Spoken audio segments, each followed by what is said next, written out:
Bismillahirrahmanirrahim. Assalamualaikum warahmatullahi wabarakatuh.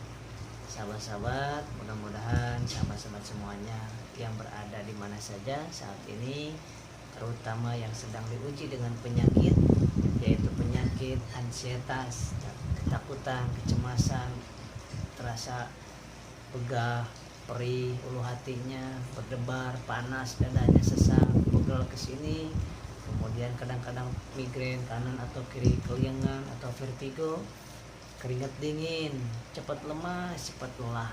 Itulah yang dinamakan dengan psikosomatis. Nah, di kali ini saya akan membicarakan luar biasanya penyakit psikosomatis ini, sampai-sampai siapapun dia, profesi apapun dia, mau tenaga kesehatan, mau dokter, mau perawat seperti saya, kemudian bidan, mau kalangan aparat, artis, ulama, ustadz, kiai, pastor, apapun, guru, ibu rumah tangga, dan lain sebagainya, pengusaha, pilot, masinis, apapun dia, kalau sudah terkena penyakit yang satu ini, psikosomatis. Psikosomatis itu cabang-cabangnya ada GERD, asam lambung, ansietas, kemudian insomnia. Itu semuanya sebetulnya psikosomatis. Apa itu? Penyakit fisik, penyakit medis yang dirasa di fisik, tapi penyebabnya 90% dari pikiran kita. Pikiran yang mana? Pikiran tentang ketakutan, kecemasan tentang yang masa lalu pernah terjadi, atau pernah dilihat, didengar, dibaca, disaksikan, atau mimpi. Nah, tersimpan di memori kita, itu yang dicemaskan, takut terjadi lagi saat ini.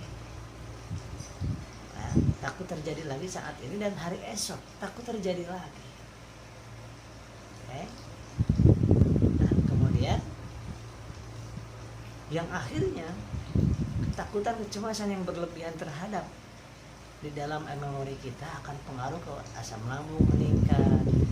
Di sini terasa penegangan, akhirnya pada pegel, pada panas, sesak dada, kemudian berdebar-debar. Akibat dari apa? Saat kita ketakutan, kecemasan, pembuluh darah kita mengecil, sehingga terjadi ke kepala juga kurang oksigennya, yang akhirnya keliengan, kurang oksigen. Ke tangan, ke kaki mengecil juga pembuluh darahnya akibat ketakutan itu, kecemasan, kepanikan.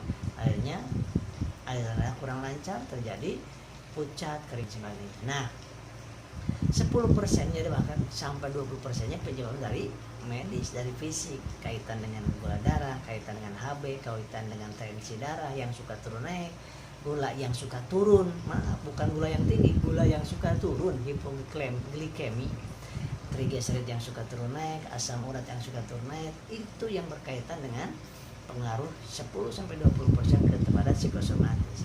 Tapi 80-90% dari memori kita yang kurang baik memahami masa lalu yang sudah tersimpan di dalam memori kita. Nah, sehingga keluhan-keluhan ini, waduh Pak, Kang Asep, ini saya sudah kesana kemari, pasti penderita ini pasti kalau bicara diawali dengan saya penderita asam lambung, saya penderita GERD, saya penderita psikosomatis, saya penderita ansietas, saya penderita kecemasan, saya takut mati, sudah sekian bulan, sudah sekian tahun, sudah habis pengobatan, berobat ke sana kemari gitu.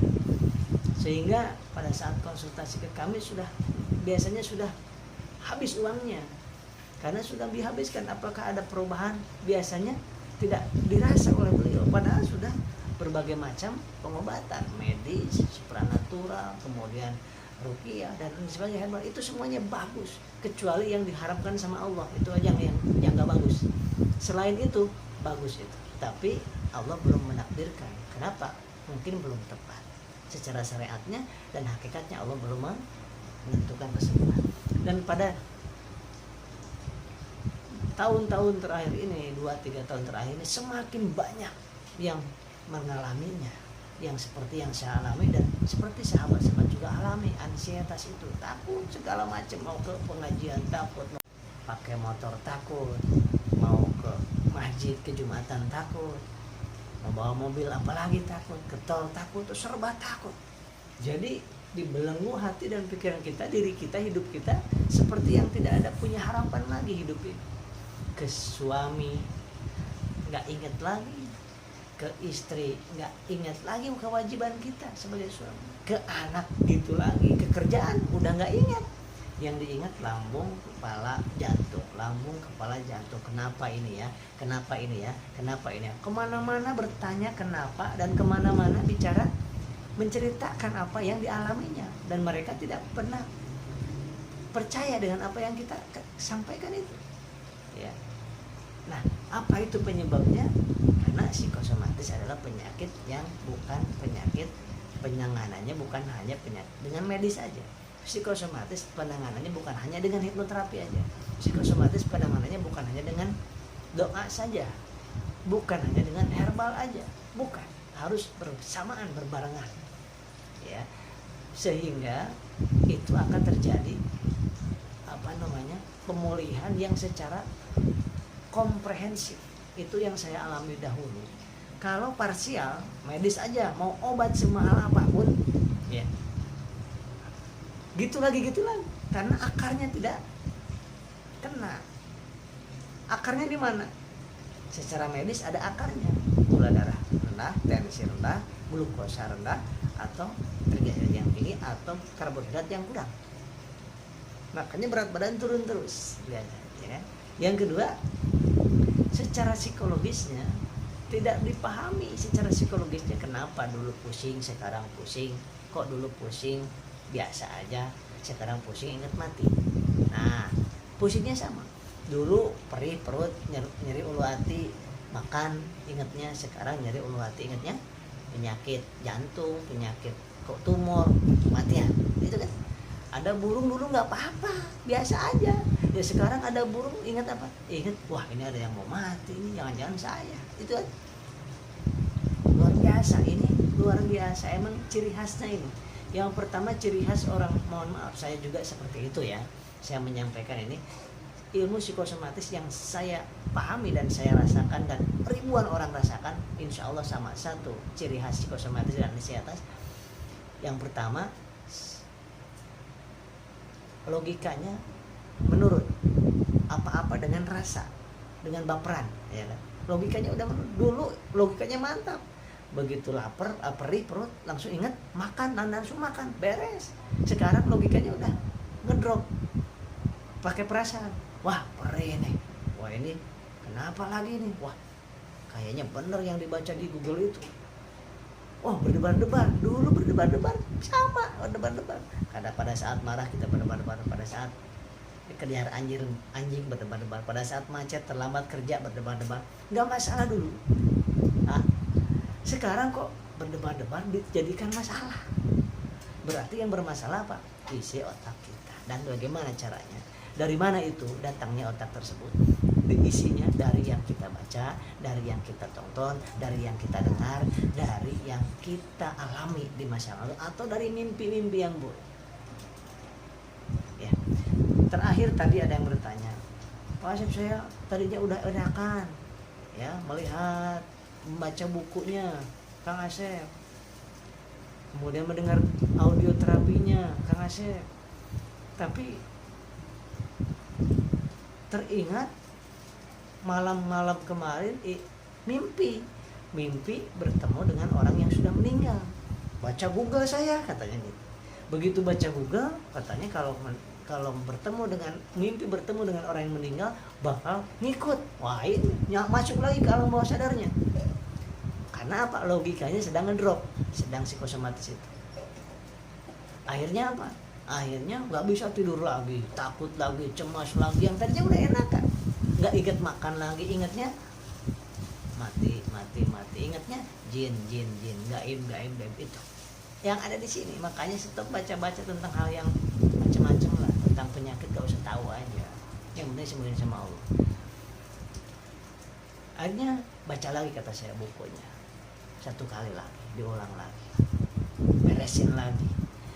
Mimpi harus diketahui, mimpi menurut ilmu Islam dan ilmu psikologi, ilmu hipnoterapi ada 3 macam. Satu, mimpi dari Allah, yaitu mimpi yang ada maknanya, yang ketika habis mimpi semakin dekat kepada Allah. mimpi yang ada maknanya, mimpi yang baik-baik dari Allah. Yang kedua, mimpi yang dari setan, yaitu mimpi yang membuat kita semakin jauh dari Allah, mimpi yang membuat kita semakin gelisah, mimpi yang buruk-buruk dari setan. Abaikan yang ini dan minta perlindungan kepada Allah. Nah, yang ketiga, mimpi sebagai ilusi atau bunga mimpi, bunga tidur kata masyarakat. Apa bunga tidur ini? Yang ilusi ini mimpi yang semua orang bisa terjadi. Ketika terjadi, kita takut banget dengan sesuatu dan terpikir terus, malamnya biasanya terbawa mimpi. Itu abaikan. Takut dengan yang kematian, ingat-ingat tentang simbah yang meninggal, takut banget kita mengingat-ingat terus, teringat-ingat terus, malamnya mimpi itu, abaikan, doakan beliau gitu. Atau ada keinginan yang ingin banget, seorang remaja ingin sekali membeli motor ninja warna hijau, contoh ya. Nah, setiap hari selama seminggu ataupun 2 minggu itu bacanya tentang, di internet cari-cari tentang ninja warna hijau, kemudian di jalan yang dicari, kemudian ke dealer lihat-lihat ninja warna hijau, ngegambar ninja warna hijau. Nah, sehari, 2 hari, 3 hari, seminggu, 2 minggu tersimpan di memorinya, maka akan menjadi ilusi, dimasuk ke gelombang otak theta.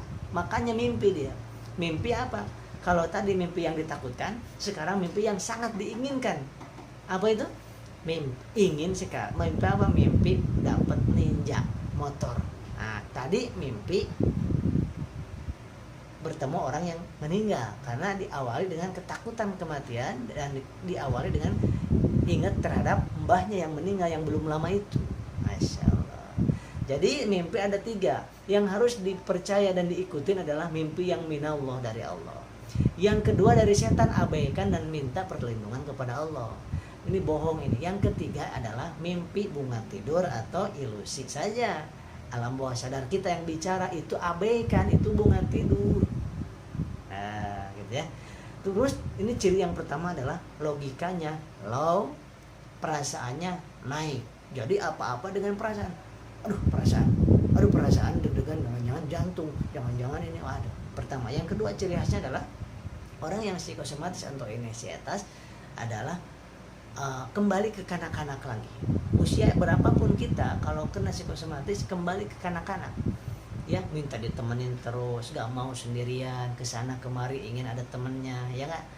Ya, padahal Allah ada, malaikat ada, dan itu yang dirasakan oleh saya juga waktu itu. Jadi kekanak-kanakannya muncul. Saya usia 30 tahun waktu itu, kalau saya boleh sampaikan, usia tubuh saya tuh 30 tahun, tapi mental saya waktu itu sedang psikosomatis. Mentalnya berapa tahun? Ingin tahu? 5 tahun. Masya Allah, rasakan oleh sahabat-sahabat. Walaupun usia 60 tahun, kalau kena psikosomatis, mentalnya sedang 5 tahun. Kemana-mana takut, makan ini takut, mau ke masjid takut, mau ke warung takut, naik motor takut, padahal belum terjadi.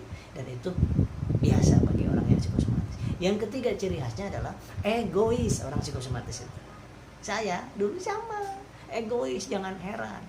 Egois itu apa? Kalau biasanya perhatiannya luar biasa ke anak, ke istri, ke suami, ke orang tua, ketika kena psikosomatis nggak ada perhatian lagi. Yang diperhatiin apa? Lambungnya. Yang diperhatiin pikiran, kenapa pusing, kenapa keringat dingin, kenapa, terus pertanyaan kenapa.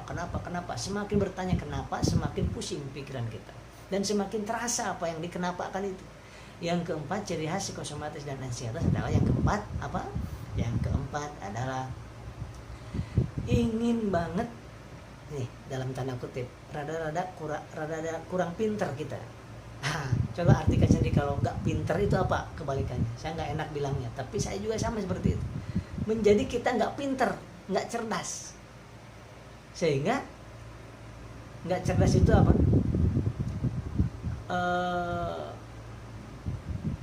Kembali kurang cerdas lah kita, kurang pinter, nggak pinter lagi. Yang kelima adalah ingin diakui oleh orang lain bahwa kita adalah punya penyakit. Itu aneh kan kita? Coba kita tertawa di sekarang. Anda yang sekarang sedang kena penyakit, itu mungkin belum bisa tertawa, belum bisa mengatakan, oh saya lucu ya, enggak. Nah, tetap saya juga sama waktu itu gitu.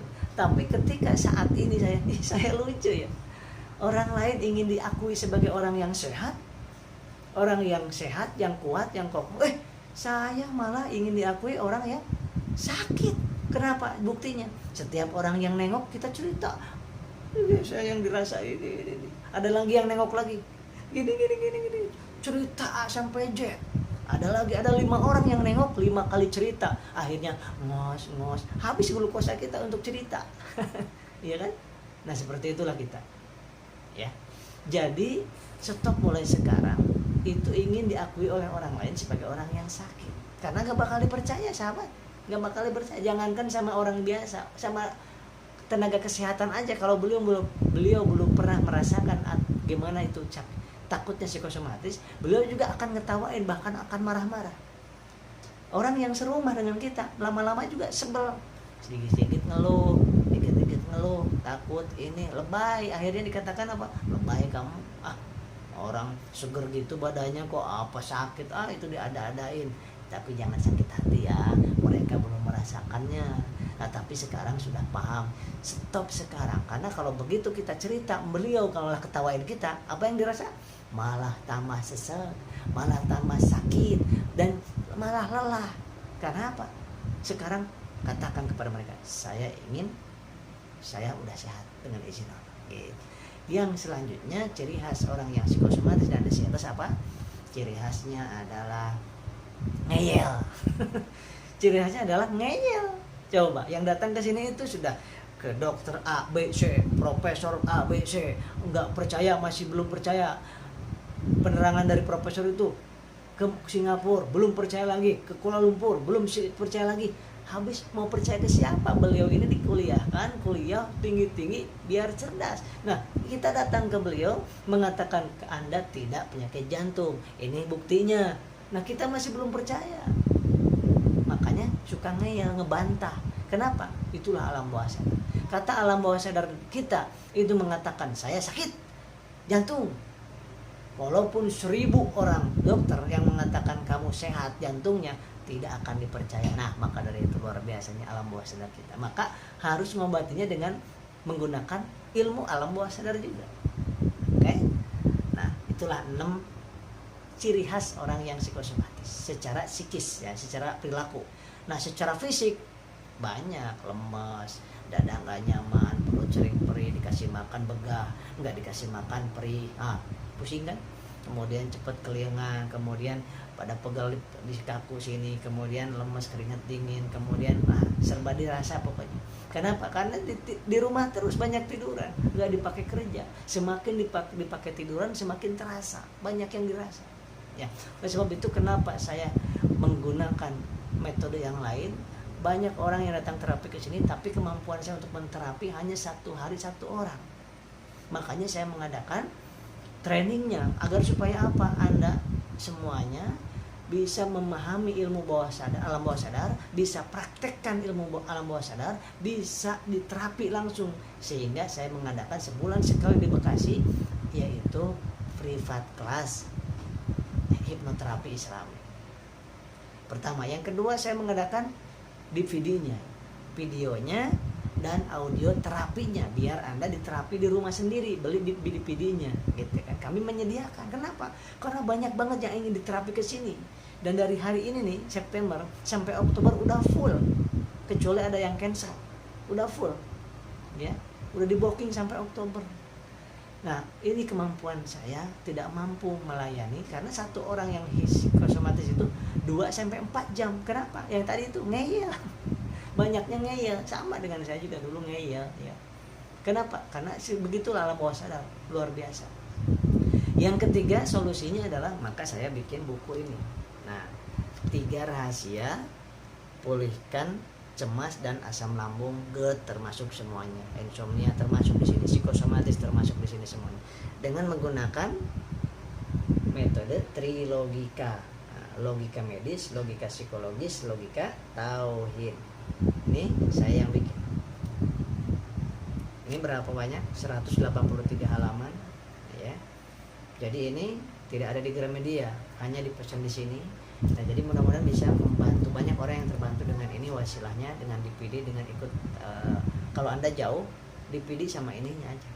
Herbalnya juga ada. Tapi herbal hanya membantu 10%, ingat ya. Karena ini psikosomatis. Nah, yang membantu banyak adalah DPD atau buku, atau yang paling bagus lagi ikut kelas trainingnya, kelas privatnya. Nah, ini buku ini harganya 250.000 ya, 250.000, dan biasanya di hari-hari tertentu ada diskon. Nah, tapi normalnya memang 250.000. Ini lumayan tebal, hardcover, enak dibaca. Ketika Anda baca ini, saya menggunakan metode seperti ngobrol bareng dengan saya. Ini Anda membaca ini seperti ngobrol bareng dengan saya. Enggak seperti baca, enggak pusing baca ini. Gampang dipahami, kata orang-orang yang sudah baca ini, gampang dipahami, gampang dimengerti. Kalimat-kalimat hipnoterapi ada di sini, yang kemudian di sini tentang medisnya, psikologisnya, ketahuinya harus apa, yang solusinya di sini ada. Bagaimana hormon endorfin, bagaimana terapi senyum ada di sini. Bagaimana psikosomatis dan kecemasan ini berkaitan dengan hormon endorfin. Yang hormon endorfin itu pada saat kita senyum, terapi senyum ada di sini. Bagaimana penjelasannya ada di sini. Kemudian terapi air gula, ya, ini ada di sini bagaimana teknik-tekniknya. Dan makanan minuman yang harus dihindari, yang harus dimakan, yang boleh dimakan ada di sini. Nah, ini psikosomatis, ingat, bukan GERD biasa, bukan MAH biasa, tapi MAH karena psikosomatis, GERD karena psikosomatis, ya beda itu caranya. Kemudian yang keempat, bagaimana teknik-tekniknya saat serangan panik tiba.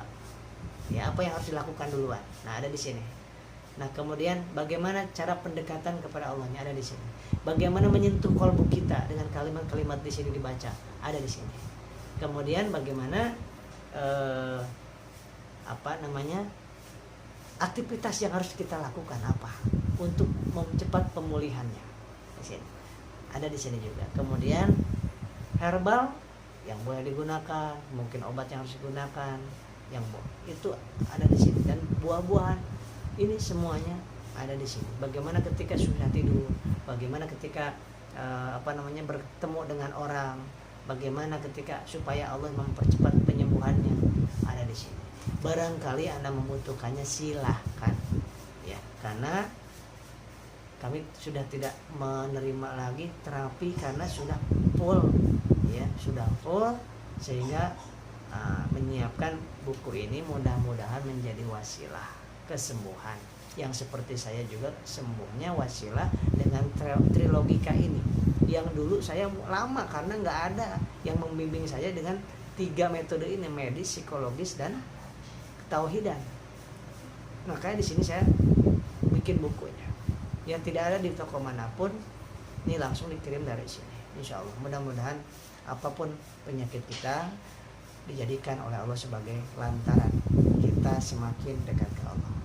Yang tadinya lalai semakin ingat ke Allah, yang tadinya lalai kepada keluarga sekarang semakin sayang kepada keluarga, yang tadinya kurang ajar kepada orang tua, dengan adanya penyakit ini Allah ingin kita semakin lembut ke orang tua.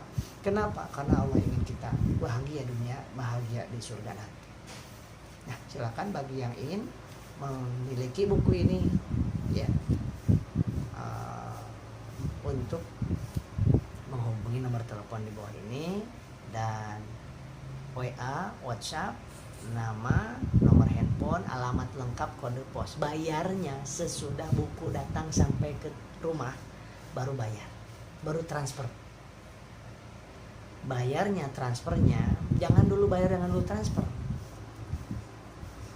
Buku dikirim dulu, Anda order, buku dikirim lewat JNT atau JNE, sampai ke rumah buku baru transfer. Wah, ini nikmatnya. Kenapa demikian? Karena ingin sama-sama berkah kita. Insya Allah kita dimudahkan oleh Allah Subhanahu Wa Taala, dan insya Allah mudah-mudahan Allah mengabulkan doa-doa kita.